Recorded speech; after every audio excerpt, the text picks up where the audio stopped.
Alrighty everyone, welcome back. It is now October 24th of 2024, and given that the Walt Disney Company is going through multiple challenges and loopholes as we speak, all because of Bob Iger's cost containment plan, his overall agenda/ideology that's still getting shoehorned into many different brands out there, associated with different divisions like Lucasfilm, Marvel Studios, Pixar, the list goes on and on. However, focusing on Lucasfilm, there's been a lot of other issues going on and brewing behind the scenes, one of which has a lot to do with actress Jodie Turner-Smith now turning against the Walt Disney Company and specifically toward Disney CEO Bob Iger. This is where things begin to crumble even further. This is Mike Zero. Subscribe if you're new and like this video to see future updates. You can also follow me at Mike01. I thank you all so very much for the great and kind support.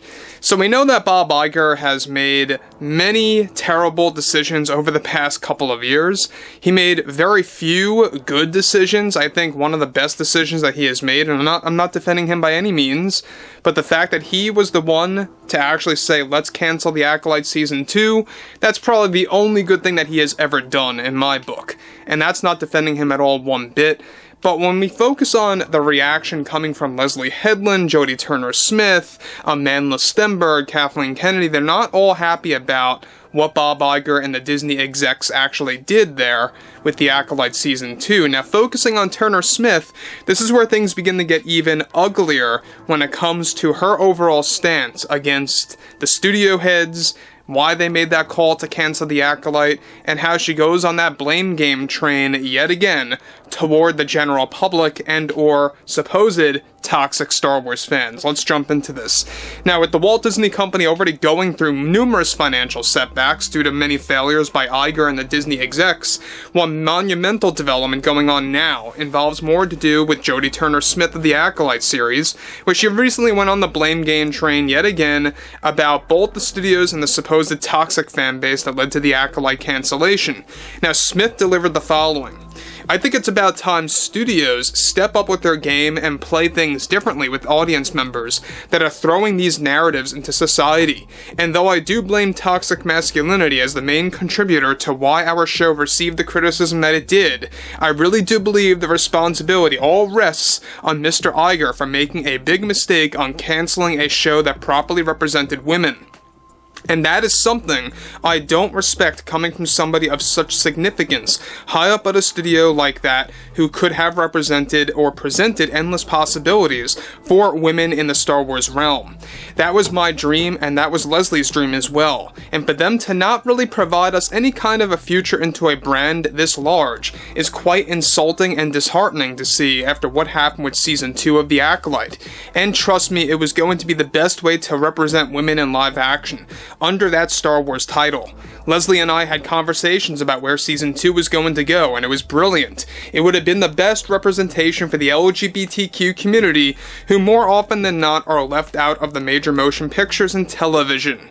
And that is why I find their actions at Disney to be so insulting to actresses like myself, who are trying to support this cause to step up women to be brave and powerful warriors, and what we have to offer with our performances. The Acolyte did not deserve to meet its fate the way that it did, all because of a small margin of angry sexists. That's the problem that we have in modern society now, where you have these suits and executives, you know, that make these calls based on noise. And that's all what that was when it came down to the criticism. Just noise. Nothing close to a majority, nothing close to anything large scale that should have led to a cancellation for the next season. So guys, let me just stop here before I move on about what Turner-Smith is spewing again when it comes down to the Acolyte Season 2 cancellation. It had nothing to do with supposed sexists out there or misogynists.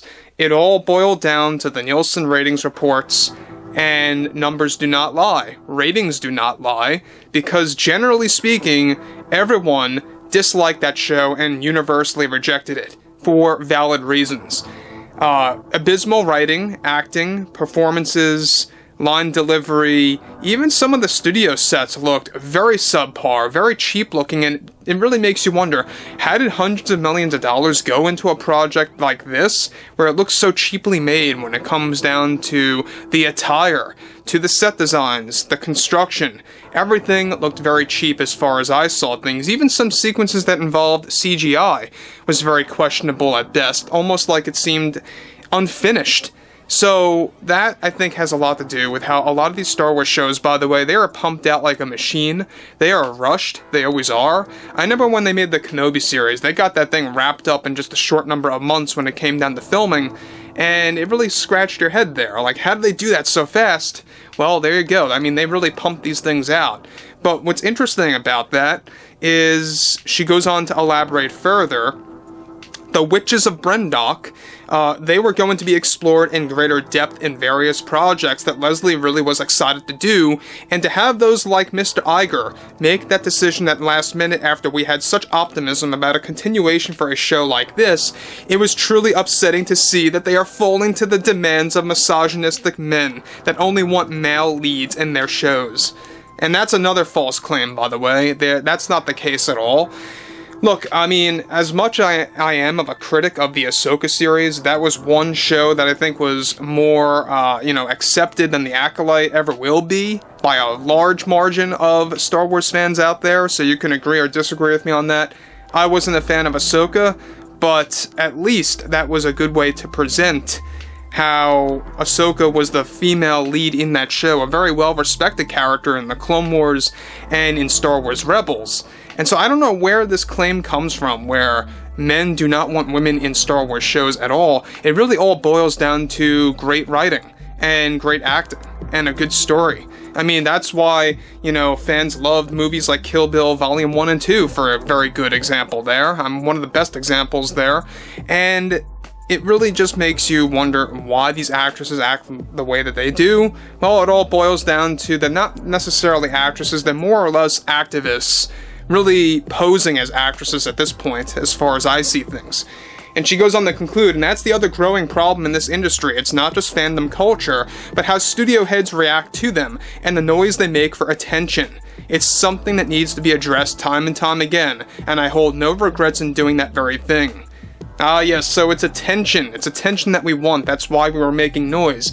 Not at all. It had a lot more to do with the fact that a lot of people are just very passionate about this brand, but have grown to be very apathetic now. Nobody really cares anymore, myself included.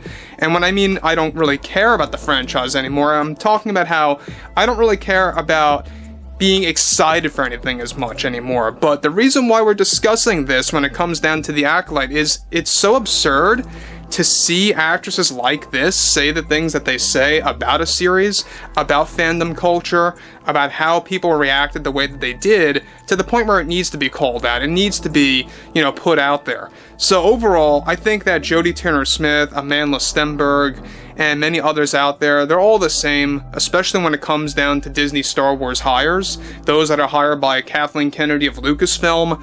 It is to be, really expected that this is how they would act at the end of the day, even going against Bob Iger. So overall, I would like to hear what everyone has to say about this below in the comments, and if you guys did enjoy the content for today, make sure to drop a thumbs up on this video to support the channel, and I will catch you guys later.